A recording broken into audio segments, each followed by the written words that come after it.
ആ പരിപാടിക്ക് പോയപ്പോൾ അവിടെ ഉള്ള ആനക്കാർ ചോദിച്ചു, നിനക്ക് വട്ടുണ്ടോന്ന് ചോദിച്ചു. ഈ വട്ട് പിടിച്ച ആനയും കൊണ്ട് നിനക്ക് അവിടോട്ട് വരാൻ നിനക്ക് വട്ടുണ്ടോന്ന് ചോദിച്ചു. അവന്മാരുടെ ആന തെറ്റി നിൽക്കുമ്പോഴും ഈ ആന പരിപാടി എടുത്തോണ്ടിരിക്കുക. ആ കൊടുങ്കാറ്റടിച്ചു അമ്പലത്തിൽ.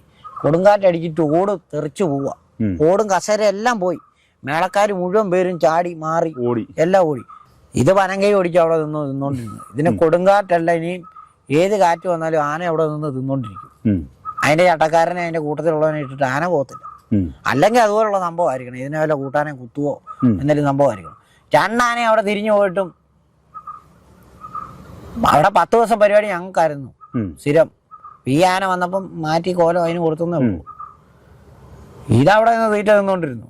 ഇതിന് മലയല്ല, ഇനി എന്നാ ഇടിഞ്ഞു വന്നെന്ന് പറഞ്ഞാൽ ആന അവിടെ നിൽക്കും. അത്ര ഊര ആനയ്ക്ക്.